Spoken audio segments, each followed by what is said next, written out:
Okay, welcome back to members of 121 Community Church in Grapevine, Texas, into our ongoing study in the book of James. We're going to take a look at the final lesson to chapter 4. We're going to take a look at James 4, 13 through 17. And we're going to begin by looking at the actual James text in block 1.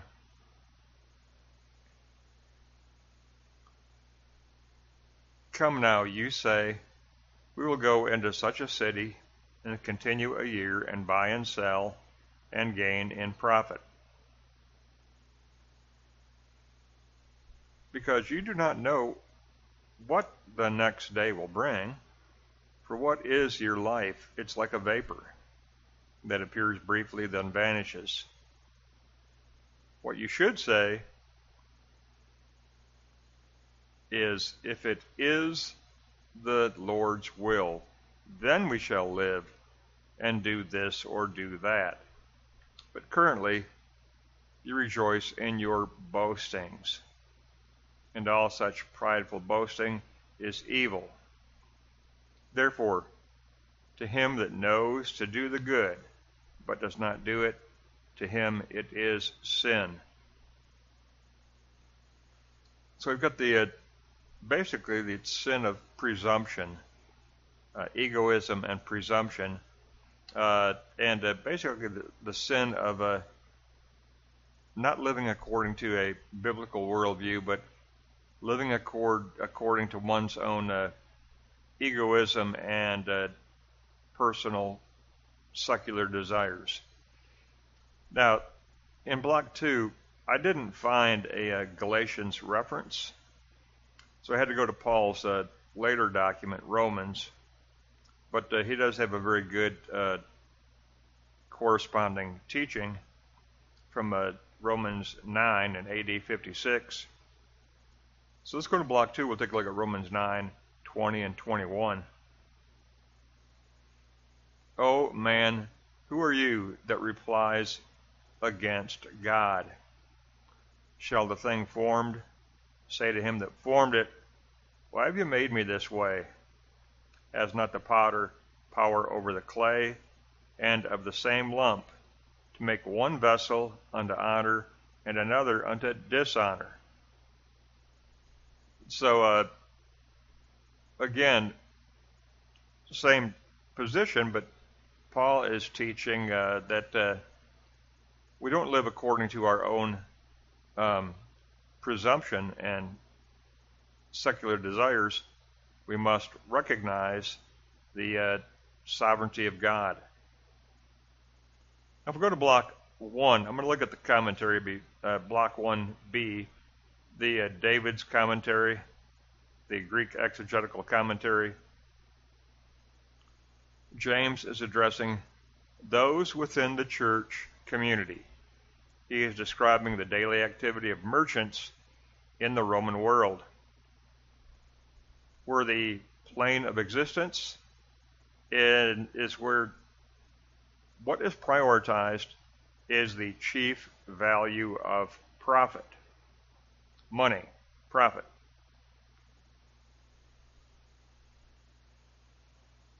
And James is saying that these persons really do not understand the true life concerning the future, concerning tomorrow. These plans are entirely concerned with the worldly plane, the worldly plane of existence. The term like a vapor was common in Jewish thought, but instead, one should both look toward the one who truly has control over life. The risen Christ is the one who controls all of history.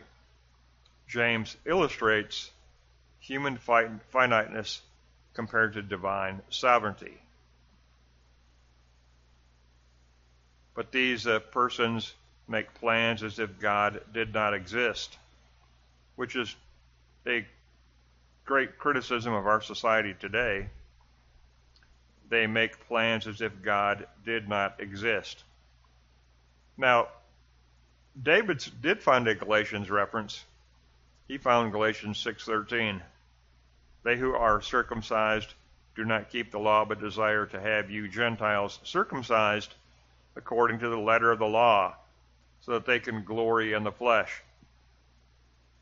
So David sees a parallel in not only secularism, but there's the circumcision party. They lived according to human tradition over what it really means to live in the living realm of the Spirit.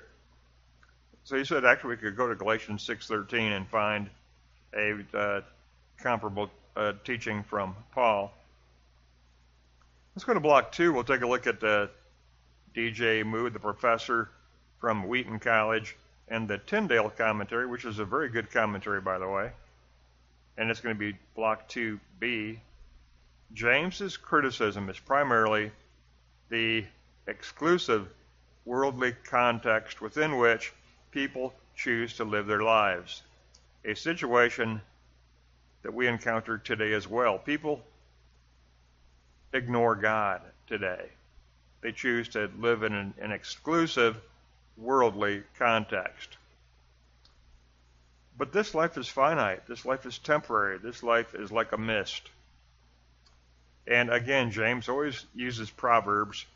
So Professor Moo says, go to Proverbs 27:1. Boast not of yourself concerning tomorrow, for you do not know what the day may bring forth. That's exactly where James went. James went to Proverbs 27:1. Now, Professor Moo said, let's go to the words of Christ as well. Luke 12:15. Take heed, beware of covetousness. For true life does not consist of acquiring an abundance of possessions. Life is not about acquiring the best house, the new car, the best income. That's not true life. That's secular life. That is finite life. That is temporary. James tells his readers to remember that God controls history through the lordship of Christ. James posits a biblical worldview of God's sovereignty. That's what this lesson is in James. This is the biblical worldview lesson in James. James 4:13 through 17 is the biblical worldview lesson in the book of James. Something we teach a whole lot.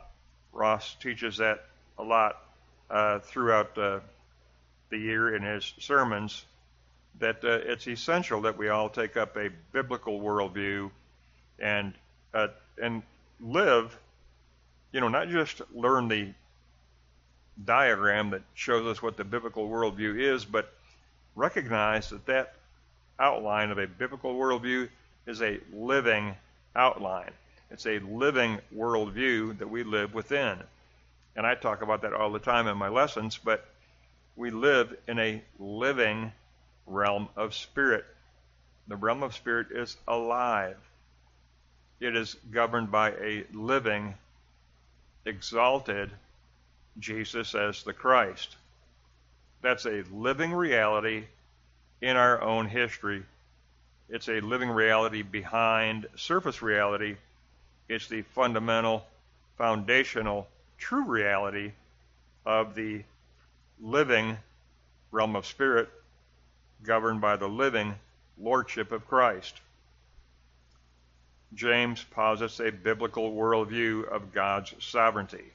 That's the final line in block 2. James posits a biblical worldview of God's sovereignty.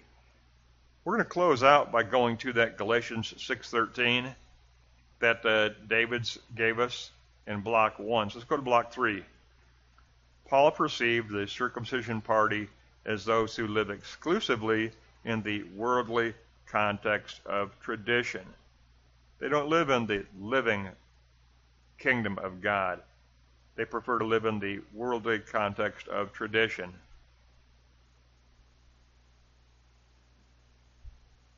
Let's look at the text. Those who are circumcised, they themselves do not keep the law, but desire that you Gentiles be circumcised according to the letter of the law, that they might glory in the flesh of tradition. The Greek text reads, hina ente humetera sarkai kakamai, that they who live according to worldly tradition may boast in the flesh. That's the wrong place to live, where a person will boast in secularism, boast in ignoring God, boast in ignoring the realm of spirit. That is sin. James goes further to say, not only is it sin, James says it's evil. It is evil. If you live a life of boasting in the flesh, that's not just sin. That is evil. If you go up there to block 1, under the text A, go down to 5. Such prideful boasting in the flesh is evil.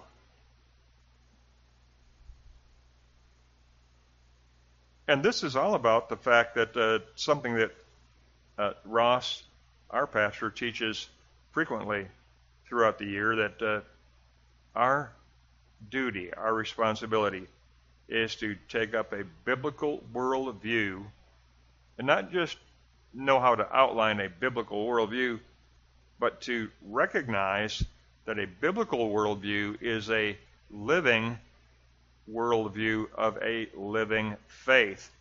That diagram that we look at, that we learn, that we comprehend and envision, is a living realm of faith. We live in the realm of spirit, which is a realm of faith, according to the faith. We live according to faith.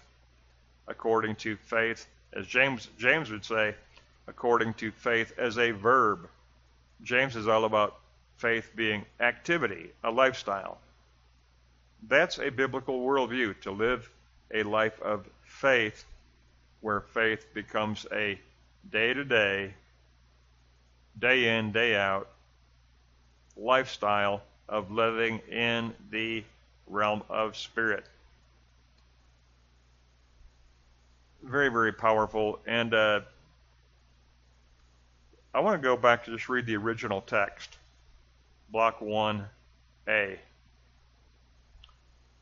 Come now, you that say, we will go into such a city and continue a year and buy and sell and gain in profit, because you do not know what the next day will bring. For what is your life? It's like a vapor. It appears briefly, then vanishes.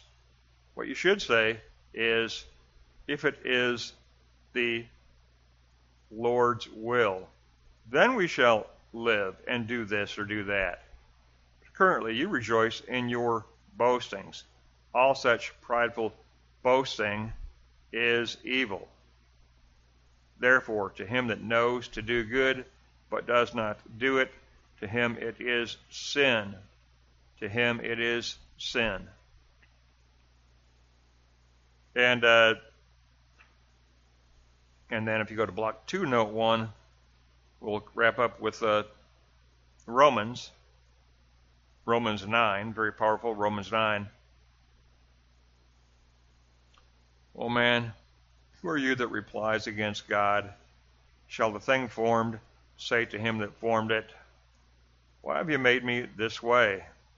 Has not the potter power over the clay, and of the same lump, to make one vessel unto honor and another unto dishonor?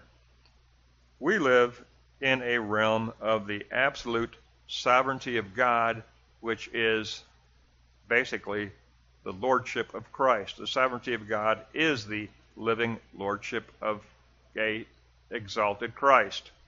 That is where we live. It is that which defines our biblical world view.